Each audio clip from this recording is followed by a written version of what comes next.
Good morning and welcome to Jasiri, your go-to destination for real talk, good vibes, and trending topics. And one thing that's definitely trending now is the Ojude Oba Festival. Guys, those pictures I saw that are held in Ijebu-Ode. Now, for those who don't know, Ojude Oba means the King's Forecourt in Yoruba language, or loosely translated, could also mean majestic outing. And ladies, majestic was the word that described those pictures. I even saw one again just this morning. But anyways, the pictures have been absolutely beautiful. During the festivities, different cultural age groups known as, is it Regbe or Regbe, I don't know, composed of indigents, their friends and associates from far and near, parade at the front court of the King's Palace on the third day of Eid al-Kabir, what we know as Ileya.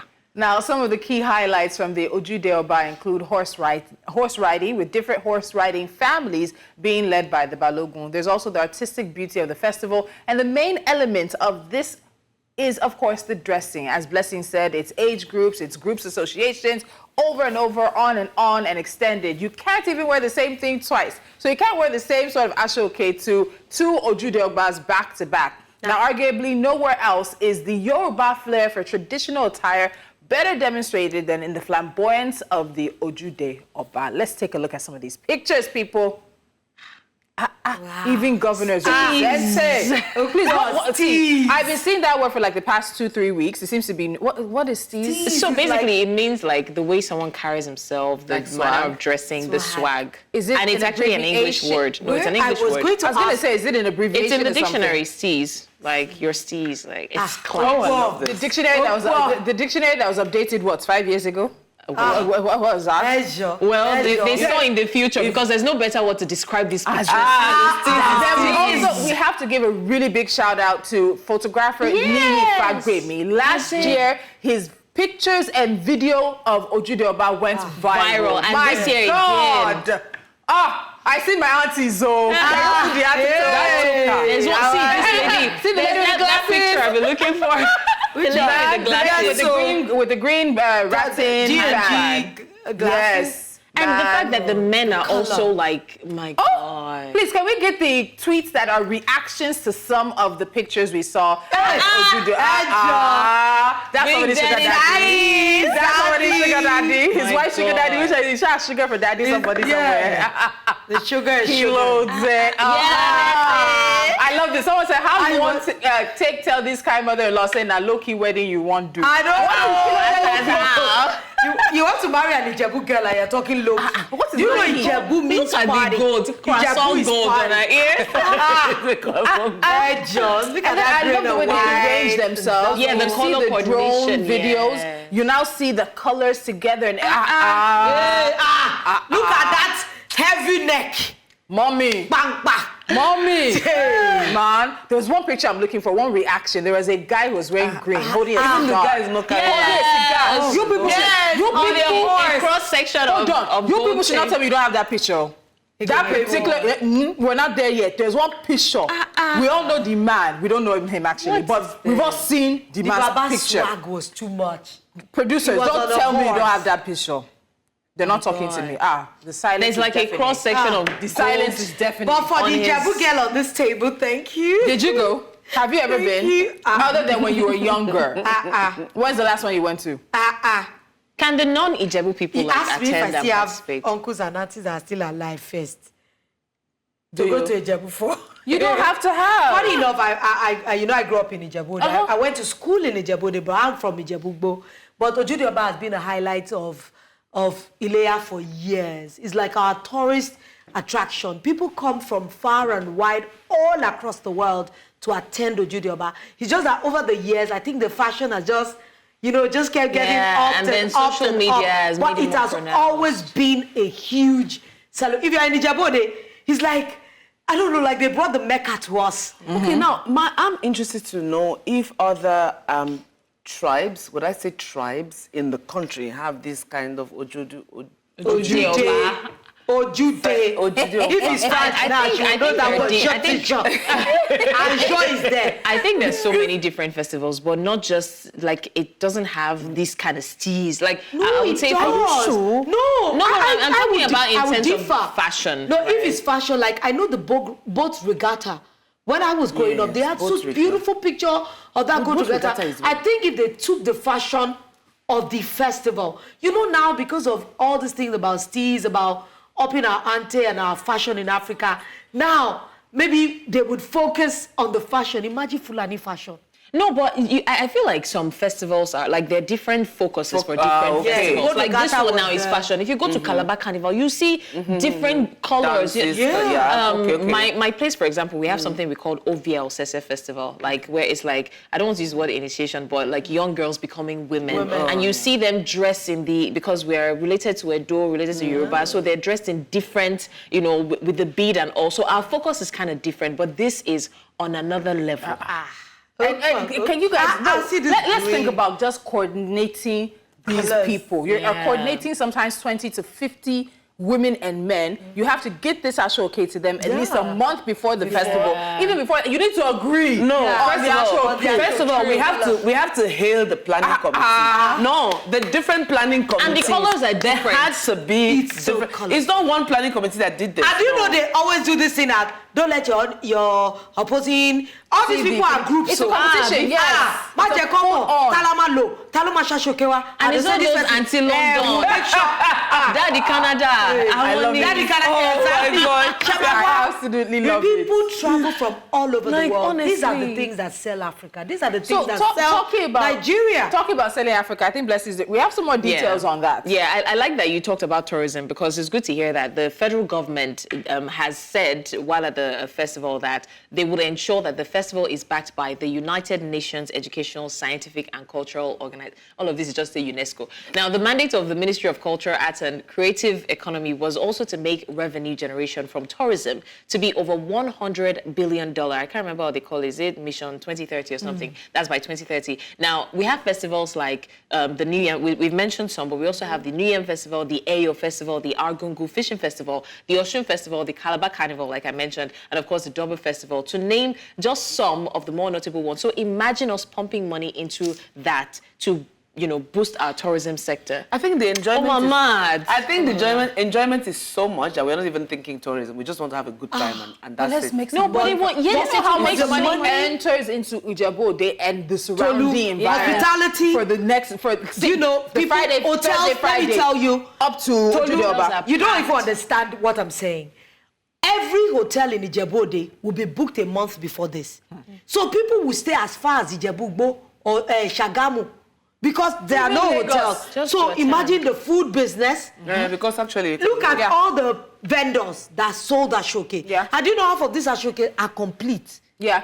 It's not just that you are making Pele and Gele. You're making the entire top, the wrapper, everything. Let's even talk about people trooping into Nigeria. That period. People travel. The money that we spend. This is not just the kind of festival that only women will. You know, there's this women. See the daddies. Men. I see the daddies. Everybody's coming. Why are you so interested in the daddies? No, our dad in London. It's easy. I will show you. There's one gentleman. He was. I've seen the picture. I said the cross section of gold. Oh my God. But do you know what this does? Every year that Ojude Oba has this kind of attention, I can promise you, the next year your festival in Lagos, you will call fashion. Because this is supposed to bring you, these are the things that unify us. You see that the next festival is not this Baba. That even looks like brocade. This is actually brocade. This is brocade. I would honestly say big ups to me, because sometimes I'll see pictures, I'll think they're AI. Like, the first set of pictures that Nee released last year, I was like, this is just so it's fun. Too real. But I also want to say this, as much as we're going to want $100 billion for tourism by 2030, there's infrastructural issues. The security. The security is an issue. The infrastructural problems are an issue. Road is an issue. You want people to come. They want to be able to be as comfortable as they would be if they travel anywhere else in the world. Even from the airport to Ijebu, are these places online? Can people book hotels easily before they even get into the country? As we talk about this, let's not forget that tourism does not exist in a vacuum. The growth and the progress of our tourism industry is only going to be subject to the growth and progress we make in many other areas. Imagine that as it is now, The number of people that are trooping to Djibouti at this period, even with the badges. Oh my God! How do you want to deny me this picture? He said, Baba Hans, Why are you rushing? My God. I like this. Looks like a very ruthless movie villain. The type that bathes in I'm a steamy telling you. king-size bathtub with 62 bodies.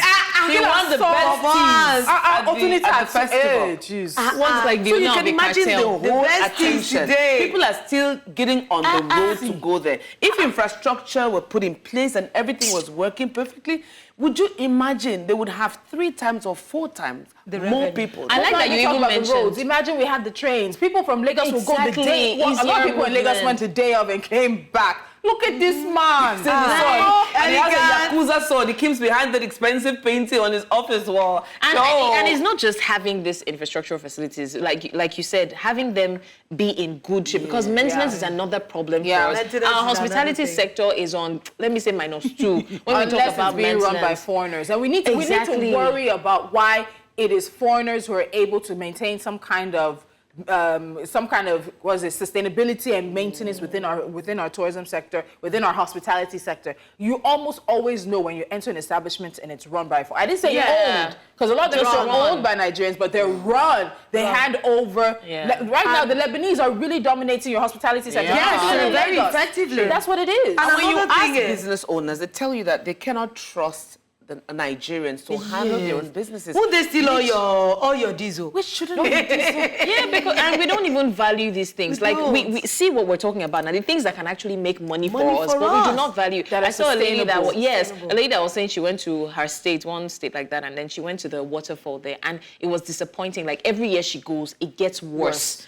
So have you like, been we to do Olumorok not. of late? I still went to Olumorok like 2 years ago. Honestly, it's like deteriorated. It's not supposed to be. This is somewhere that can generate revenue for a long time. There's so many tourist sites that even now, another thing we need to implore, storytelling. Yeah. There's a way you can package even something that is not great. True. That when you look at it from afar, you'll be like, look at all those salt lakes that we see, all those crystal blue. That might be the only nice place in the entire country. And let's stop But the way they depending sell on it. let's stop depending on government for everything. Hotel owners, at least spice up Especially your all the ones that hotel. call their 5 bedrooms or resorts. Exactly. You will not call it 5-star. You go there and see that. You get there, it's no more than Now 10 one rooms. can do. And a concrete skinner, you're telling me it's resort, but it's all right. Everything is cracking. Everything is breaking.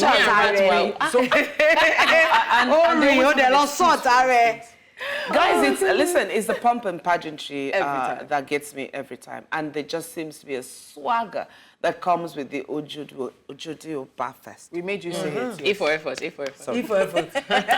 Things we love to see, our culture being widely celebrated. All right, so it's time for a break. Just Siri will continue after this.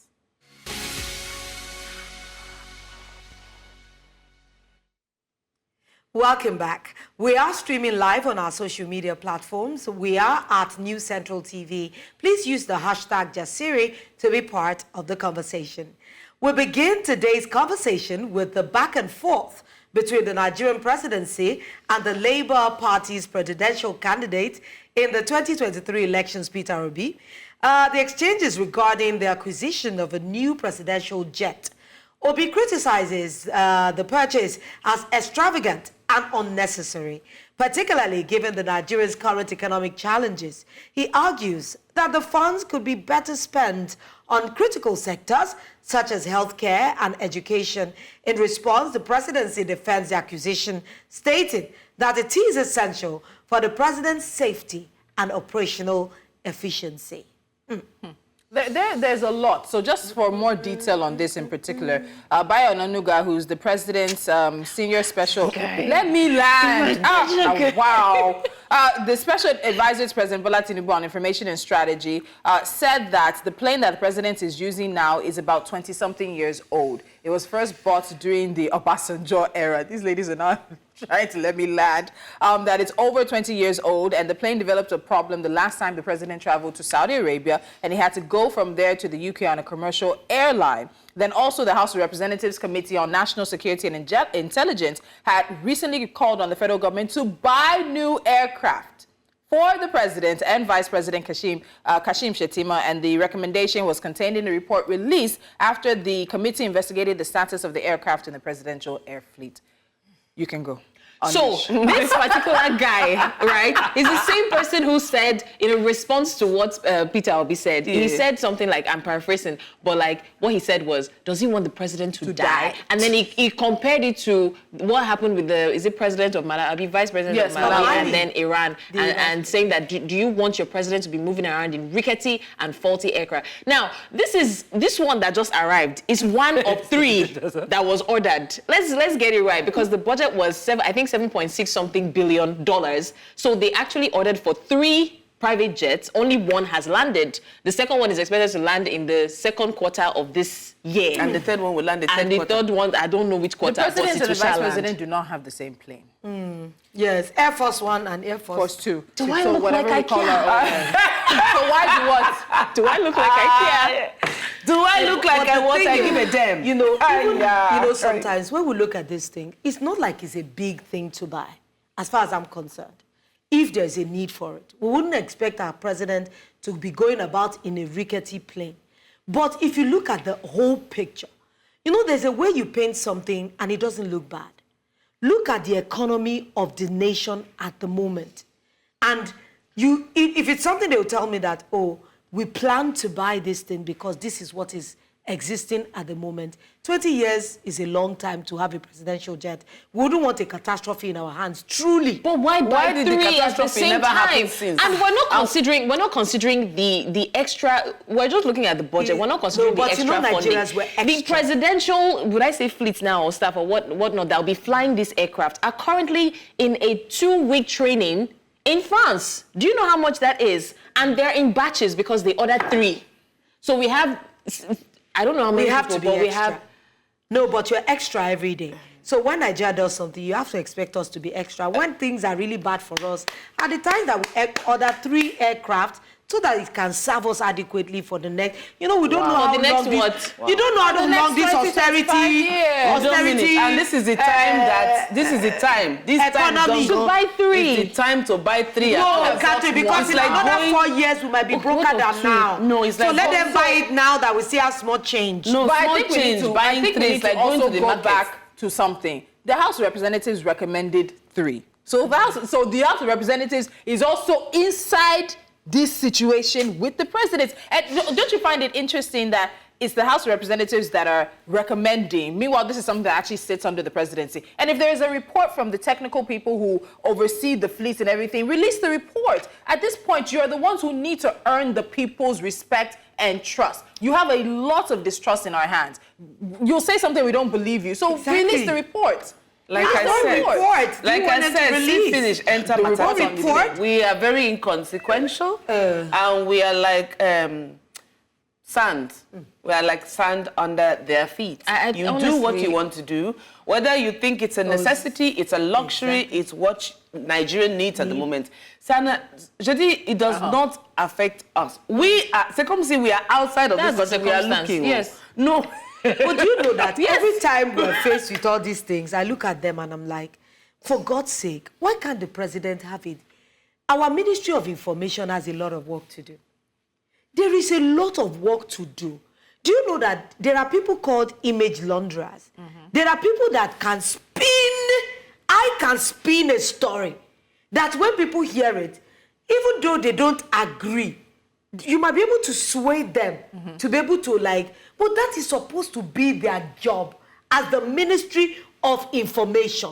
But no, he has Bayo Onanuga, he has Ajuri Igelali. What does he need Minister of Information for? My thing is, I don't even need people that will come and spin the story, right? If at all, right, at the last resort, it is necessary to buy 3 and send 3 sets of people to a training session in France and all that. If that is a necessity, probably number 1, space it out, right? You just told us we're still getting over the fact that you bought how many 21 billion naira for the vice president's house. They're repairing it. And now we're hearing that you're spending 7 and then I don't know, right? I'm asking because I don't know, but I did not see all of this in the budget. Was it part of the budget? Okay, I didn't do line by line. It was enshrouded somewhere. It's like a Because that's another thing. Then at the end of the day, they will now next year they will not increase the budget and say because last year's one did not accommodate. All of these things I did not see. I won't say it's not, but I did not see it in the budget. Like I said, putting it in street parlance, putting it in local parlance, it's like you're living with parents who always tell you they don't have. And I don't have, and they're buying jewelry, they're buying new cars, and you ask for money for school fees, for example, and they say, we don't have enough money. They just don't have for you. That's what I'm saying. Even in street palace, where your people say, yo, lowo, that's why they don't have for you. We are inconsequential. Do you know that recently I was thinking, I'm like, I don't know, maybe asking for accountability is even a good thing. Because now, this thing that I'm hearing, I would rather not hear. No, my sister, you will hear some more. I'm telling you now that there's more to unveil itself. This is in the space of 2 weeks. What have we heard? 21 billion, 21.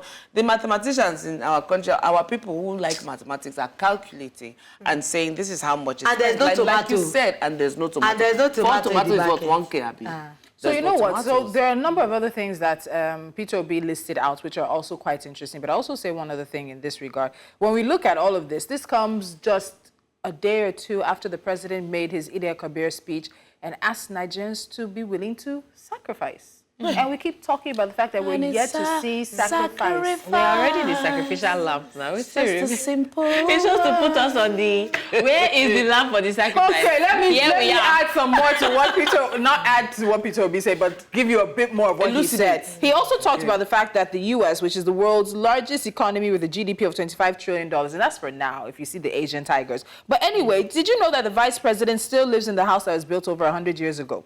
It's just been relevated. Every vice president. So Kamala Harris, as she is the current U.S. vice president, is still in the house at number 1 Observatory Lane or whatever, at the circle, in a house that was built over 100 years ago that has been maintained. So you always, what is not broken is what you fix. What do you mean? No, like in our country. What is not broken in Nigeria is what we fix. Yeah. Okay. So because it's not broken, we need to break it so that we can fix it. Well, Peter Obi has a very interesting train of thought. I mean, if we can go back a little, because if you actually sit down and take a moment to read through what he's saying and think about it, it makes sense. He says to elucidate further, despite dropping down to 4th largest economy in Africa with a GDP of $252 billion and a per capita income of $1,080 with huge debt burdens and borrowing to service these debts, yet we are spending $15 million for our vice president's house. But do you also remember this same issue of the vice president's house came up during Buhari and Professor Yemi Osinbajo, and he said he could not in good conscience go ahead and ask for that project to continue. He stayed where he was. I think he was staying in Aguda House, which at that point in time was actually meant for the president, and he was well and fine. In good what? Conscience. I'm not even going to lie. I won't get all gooey over this statement because it was made by Peter Obi, right? This is me trying to play the devil's advocate. Anybody can be in power and even do worse, right? But let's be considerate of the people's feelings. I like that this even happened compared to what we're hearing now of the vice president. And the fact that they would keep trying to defend why that thing should happen. Like, we know that it's necessary, right? We get, okay, the vice president needs a roof over his head. If you cannot get a normal house, then maybe a gold-plated one, no wala. But rubbing the price, in our faces and then making us see that there are other demands, but this one is priority. We still have the minimum wage demand on the table. Nobody has said that's why they said they're waiting to do an official presentation to the president of the recommendations. But you are sending people to France to train. Labour has said that they have not agreed to the 62,000. We are on tether hooks waiting. You're keeping a country of 200 million plus people waiting for a decision on minimum wage will change everyone's life. Yeah. Whether you are in the public service, you're in the private sector, whatever it is, that minimum wage somehow is going to rebound and touch all of us. We're still here waiting. And then we're here thinking that at any time Labour can decide to the planes are going to do good for you people. But you're sending people to France. It's going to put you in a better light in the community of nations. So when your president travels and he parks his jet, at least other presidents from across the world buy one would first accord you some respect. There wasn't any before, no? They will accord you respect. To even park private jet. This is to say that there are more. It's not the same thing when it comes to the president's jet. So what? Okay. Wherever the president is, that plane has to be. wherever he we are is. not we are not country, diminishing. Yeah, look, so we're not disputing that. And you guys are not looking at the opportunity for work. Pilots will be employed. No, they have their pilots. A lot of airports, ground control. That is they will be employed. Okay, no, so let me look at it. It's of economic value. That is sorted, Lolo. Let me ask, what's your question?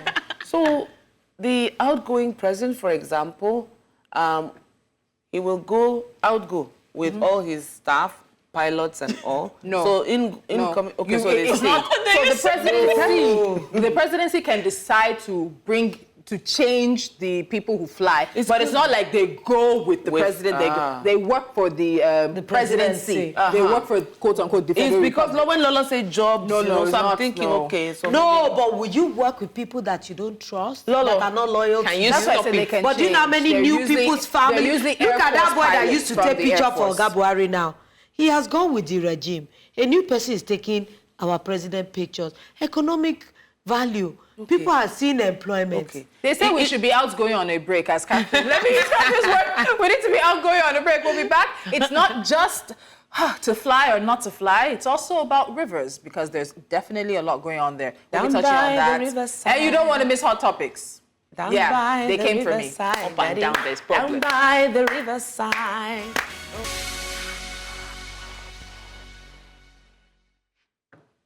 I don't think we're going to end this presidential jet story in a manner in which we can all agree. So because I like peace to reign, please move on. I feel like shouting right now, but like, see what I'm don't saying? shout. It might be your husband. Who are you shouting at? You know you're not married. Let's shout. You know you're not married. Maybe the pilot is your husband. Stay in your white well. Let them stay in your white well. The white is already staying. The white of the country is staying. Let's move on before that pot. You said they were green and white. When your husband is one of the pilots, now we'll no longer hear your voice. Look at you. Maybe that's the On filial Nigeria. We're ready. Yes, we're are ready. you sure? Yes, we are. Okay. Our next story explores what happens when youth feel pushed to their limits. Now, in Rivers State, Nigeria, a major controversy has erupted over the 10-year elongation of local government chairmen, sparking mass protests led by the youth. The protesters who gathered at the Rivers Council headquarters argue that extending the chairman's tenure is undemocratic and undermines their rights. In response to the escalating unrest, Governor Sim Fubara has directed administrative heads to take over the leadership of the 23 local government areas to restore peace. Additionally, Fubara has convened a security meeting to address the crisis and develop strategies to manage the situation and prevent further escalation. The governor's actions aim to stabilize governance and address the protesters' claims and concerns. And this morning, we heard that he had forwarded the name of 23 caretaker chairmen to the State's House of Assembly, which is likely going to, of course, probably give all of them, bow and go. 23 of them to the State House of Assembly. They're meant to start, I think, 8 a.m. They were meant to start the screening of those nominees who will take over in the meantime. So I watched all of this play out on social media, and particularly Rivers State. Why is Rivers State always so volatile? It feels like oftentimes it just takes something just like this to set off something in Rivers State. Hey, but I don't think so. I think Nigeria is just, at this moment, a lot of focus has been on this Rivers State. Their polity has been in problems for a long time. Fubara has hardly sat down on that chair without it feeling like a hot seat since he got there. So a lot of people are at loggerheads with each other. And you know there are many sections in Port Harcourt, as in Rivers State. So many big sections that have power. And everybody is agitating for one thing or the other. So it's all these things should be carefully managed. Because I just see a lot of things escalating so quickly. But when you have somebody like a former governor who is now minister of the FCT, Yisem Wike, who was, it just felt like pouring fuel constantly on the fire. With the governor. He is, and the governor was his person who served in his cabinet. And at the beginning of this issue with Wike and Fubara, I was thinking, does Fubara now realize he's governor now? And then eventually it seemed to he had a light bulb moment to be like, wait, I'm governor. Actually, I have power. True. You know? And so that's when the tussle for me really began, when he started seemingly coming into his own as governor, realized that I do also have power in my hands. And so we've seen the defections over the past few weeks. There's court cases on the defections, APC, PDP, all of that. He's gotten a few people, then also leave not just defections from the State House of Assembly, but also from his cabinet as well. So again, unfortunately, this just seems to be another ember in the fire that is burning in Rivers. Already. I think change does not come without being uncomfortable. You have to be uncomfortable to enact change. And in Rivers State, this is a governor who's struggling with the already existing powers that were there. We spoke about the Minister of the FCT now, who was former governor of Rivers State. And we all know the hold he had on Rivers State. Before then, there was former Governor Chibike Rotimi Amechi. And then, you know, there was the loggerheads, always butting heads, the former governor Amechi and Wike. So Rivers State has not been calm in a long time. Yeah. So now this is a governor who's trying to make sense of his state. And like Tolu said, he's just realized that, listen, I am the one sitting on this seat. I have to make things work. And then you have people who are struggling to adapt to the power, the movement, that the assumption that he has now come into, that he's the governor, he has to make his state work. If not, there will be unrest. And we all know that Rivers State people, they applaud the art. Not they sit down one. That's what I wanted to say, that if there's anything that I would applaud, right, since this whole thing started, Rivers State youth do not just sit down, like doing nothing, regardless of what it is they're fighting for. You shall hear that they're fighting. There's always a protest. You shall hear that they're fighting. When I hear that, like, youth at this, I'm like, I like how active they are, right? They're not just sitting up. They understand what's going on. They are trying to be part of what's going on. And I think that, that would help us if it happens across state. Now, this is not to feel protest or anything, but just be active, be at alert, you know. It's unlike some other places where these, but we're not leading, so you just sit down. But River State has been, they've been in the limelight for so long. If we've talked about River State here, even on Jasiri, and with all this going on, you hear a local government chairman coming out to say, oh no, you cannot go past this place because where do you start from, Baba? Where do you end? Not be so. I mean, people are saying, no extension. Who are you? You are local, my brother. This 10-year extension, what have they carefully sat down to really look at the impact it will have on the people? Local government chairman, they're even fighting for autonomy first. Even financial autonomy is where the real issue. At least before they even fight for the seat, are you not going to fight for a seat where you can even use the power? Because as it is now, local governments, some of them have no power because there's no financial autonomy. It's whatever the state decides to give to them, that's what they're taking on their plate. So sometimes in this country, we need to focus on one thing at a time. I think, is it Tulu or Blessings that said that one day? If we make the seat of government, if we make unprofitable and unattractive, everybody will sit. You won't be looking to extend your tenure. I wish I said that. No, we said it on this table. Someone did. It was Lolo. No, it was Lolo. If we made it unattractive, people, you'll be in a hurry to leave that chair. No, you will not be looking imagine for if it is not sweet, what did they find? Pro bono. Imagine this is something that you do when you have come of age. This is what you do to give back. We would know that anybody that is actually there is passionate about. But now, this country. That will be the day. But we know what the situation was yesterday. The police said that they were working to restore order. Now the governor has forwarded 23 names of nominees for caretaker chairmen to the State House of Assembly. They're expected to be screened, and most likely all of them, most likely all of them will be passed. But do we see this as a suitable solution to the crisis? Here are the names of the 23 caretaker chairman nominees. So that's, of course, the names there. But, you know, all this 10-year extension is not new. We've seen it, and especially with local government local government chairmen. There are some states that have not had local government chairmen in a while. What do they have? They have caretaker committees. But the Supreme Court has ruled on that stuff, that it's illegal, that you must have elections and there must be representation from the people by these chairmen. But our governors will do as they wish. Please, what color does power wear? What is so attractive? What's the color that? It has to be red or black. Therefore, green. It's greed. It's green. It has green. Green is greed. Green is, is green greed? Well, green is internationally. I don't know what green is. Green. Whatever color is greed. Whatever color is greed in Nigeria. Because I think there's just that struggle. You want financial autonomy. The state and federal, at the state and federal level, they're thinking, they are permutating. And they're calibrating and thinking, if we give them financial autonomy, what will that mean for us? They're going to come and bite us in the derrière? Or doesn't it mean you have less work to do? You're not having to concern yourself with things at the lowest level because someone is there. Everybody wants to micromanage. But you know that everybody is afraid of power evolving. Do you know that the autonomy of local government gives them power? Of course. And everybody wants to hold power absolutely. And when power is absolute, it corrupts. Even look at history from head to toe. You see that too much power can actually make somebody drunk and kill the person. You're going too far. Even in friendships, friends who do better than other friends, it's very uncomfortable to allow them, the ones who are doing lesser, to thrive above them. Yes. They will do everything to hold them back. If we're even talking about friendships, even in companies, we see that people find it hard to delegate. Because not because you don't think that the person can, but you think that if the person does it more than you, it reduces the power you have. So you see someone, you delegate, but you micromanage. You want to be on top of everything. And I think for politics, it's more latent, it's potent, it's more glaring to actually relinquish. Please put dangerous. Delegate. You forgot dangerous. There's something that happens that's making me think now. Because if we get down to it and we allow local governments and local government chairmen or women or whoever to be elected as we want, I think that would be the start of seeing better opposition. Because pockets, opposition will start taking pockets of local government. Yeah.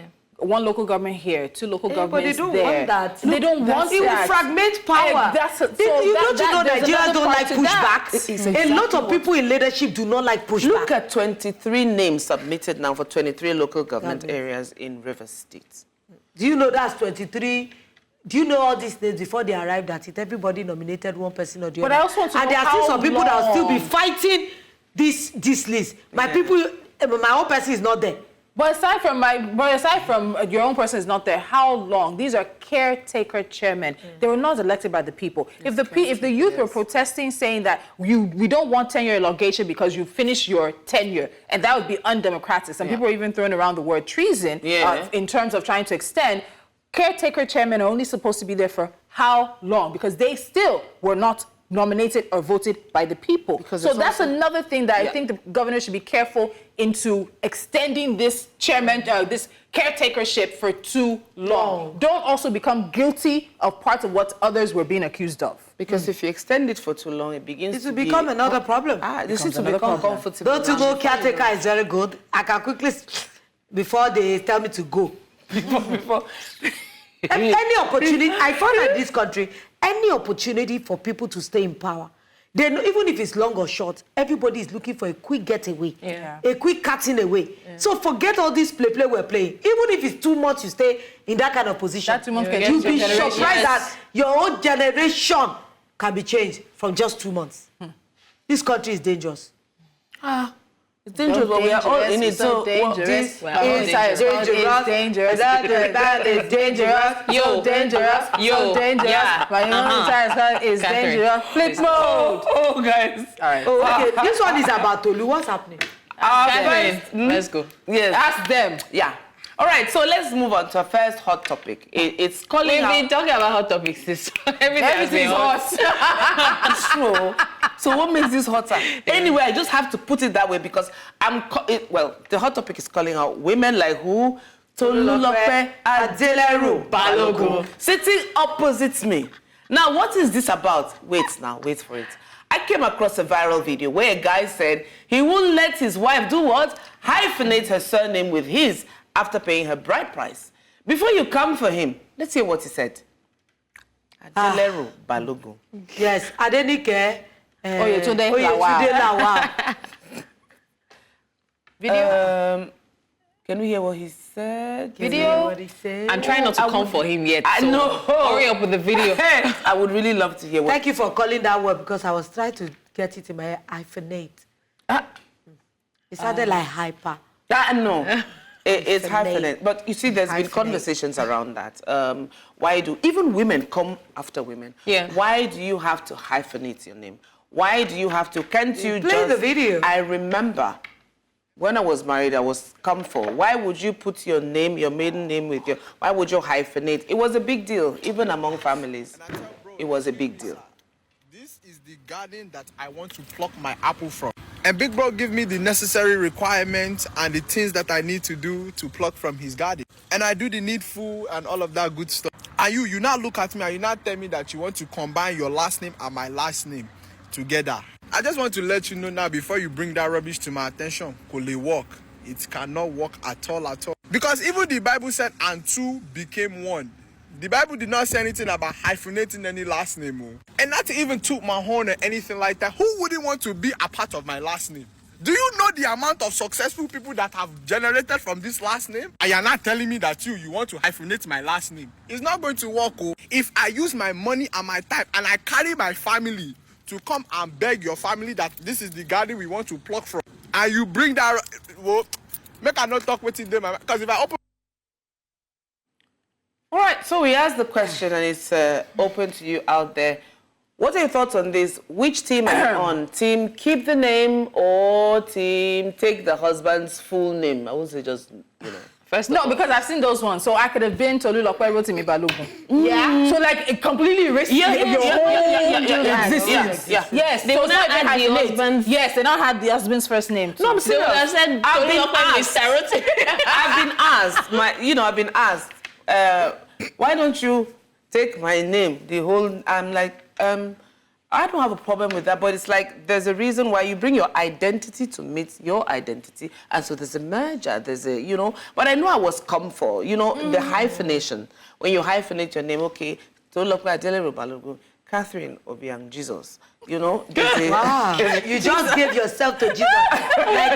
Are you the only one? Do you know how many are in the arena? So I remember when I came back. Come for. So I remember when I came back from the wedding and everything, I resumed on radio and I introduced myself. Then one guy called me and he said, "What's wrong with you?" I said, "What's the problem?" He said, "Why am I still bearing my father's name? But am I not a married woman yet now?" And I said, "Yes." He said, "That's what's wrong with the world. It's women like you that are misleading all these young girls. How can you be married and still be bearing your father's name? Are you married to your father?"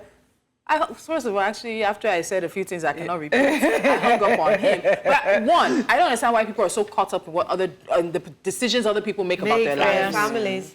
It is a choice. Secondly, a lot of you guys will be surprised. I didn't have a preference about it, but I knew that as I was building my career, I had built my career for the longest time as Tolulokwe Adelere. Yeah. If I start introducing myself as Tolulokwe Balogun, there's a disconnect. Yes. It was my husband that said hyphenate. He didn't even have a problem. So I will tell you that there are men and then there are men. The guy who's talking, he has his preference, he's entitled to it. But I wish that men would, like him, would go and marry women who don't have a problem. A lot of times they go and look for women like me. Yeah. That are building a career, that you have your name, and then they want to impose that on you and say, because you're marrying me and I'm the head of the house, you must do as I say. But my father is very proud. My father is very proud to hear that, Delary. But he asked me, "Is your husband okay with it?" I said, "The husband is the one who suggested it." But do you know there are many peculiarities to why women can, like me, I'm Omotunde Adebowale David, because when I started my career, when my career peaked, I was married to my ex then. It was the only thing I asked him off. That because I built a career on this name. So even if I do take a husband tomorrow, it's going to be a lot for me to change from Adebowale David. Because that's how I started my career. And do you know that there are some homes that they have only girl children?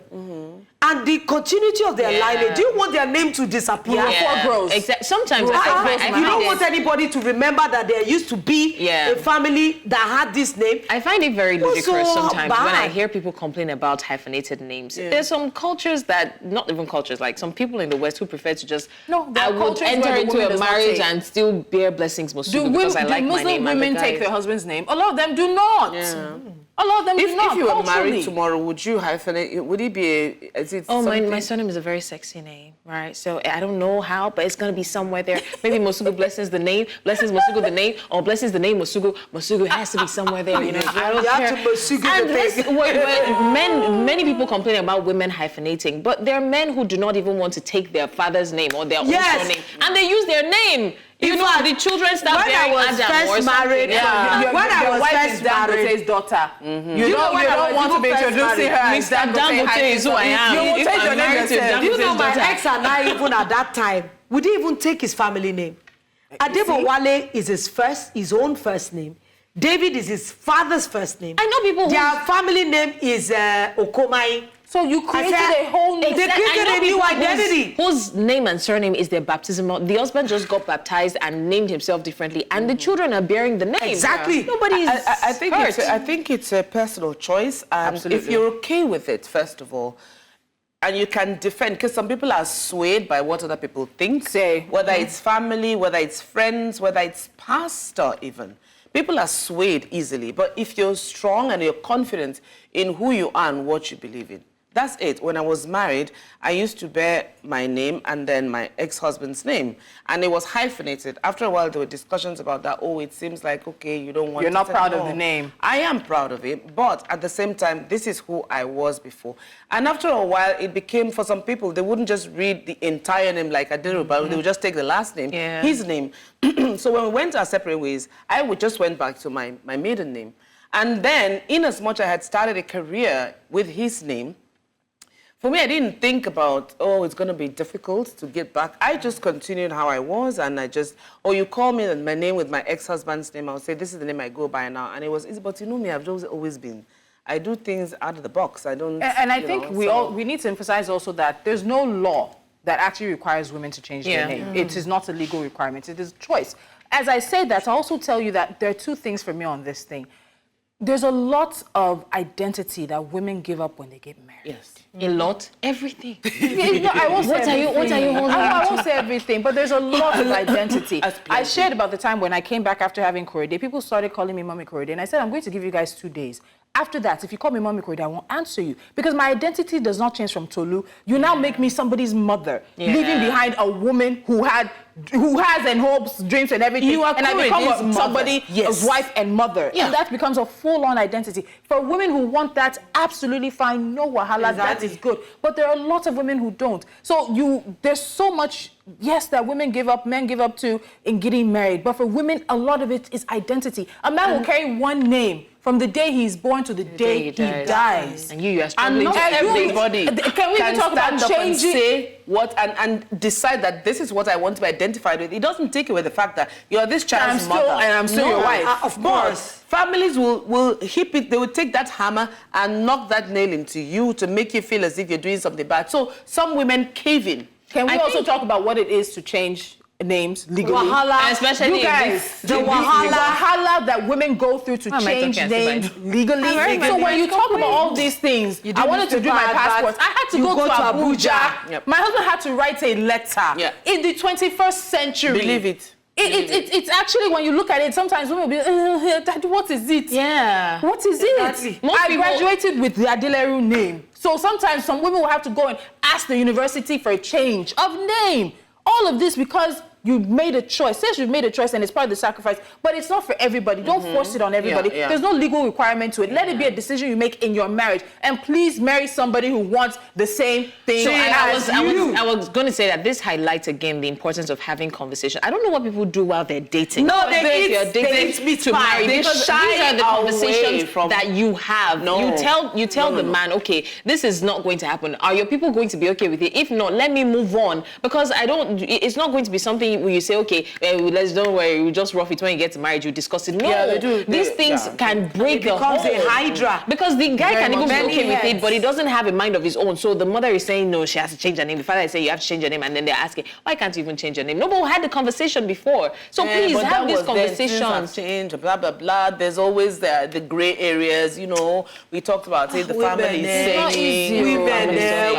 I say thank you to my in-laws on both sides. I have like 2 separate sides of in-laws. Yeah, because if you're in a good family, you're embedded in, and which means that you and Rotimi had conversations before you married. Yeah. A lot of people shy away from that. What are you doing while dating? You're saying, oh, I want my daughter to look like you. I want my son to have your eyes. No, that's what people are talking about. Oh God, I want them to look like you. You cannot leave these things to child to have brown eyes. Children are going.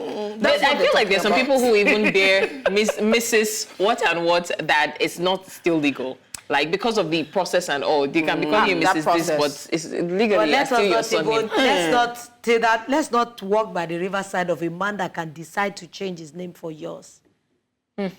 But there have been men. Nigeria is not happening. I wouldn't mind walk by that riverside. Nigeria is not. It happens. Things are happening. If there's money, you will be a Dangote. Forget I never knew Dangote had a son. Oh, no. I married his daughter. We need to go. I know, we need to go. Daddy Dangote, you know we love you. We love you now, Daddy Dangote, you know we love you. We need to go. Too much fun. All right, that's as far as we can take it. My name is Mr. Copy or Have you? I'm done. Just face that way. Introduce yourself. I'm Kofi's husband. I'm Kofi's Face that way. Face the corner so we can do. Blessings in the corner while we end the show today. Face the corner. Thank you so much. Thank you so much for joining us. We'll see you guys tomorrow at 10 a.m. This is Jasiri. If you've had fun, if we made you think and challenged you, you know we got to do this again tomorrow morning. I love you guys. Face the corner. Face the corner. What's wrong with you? My name is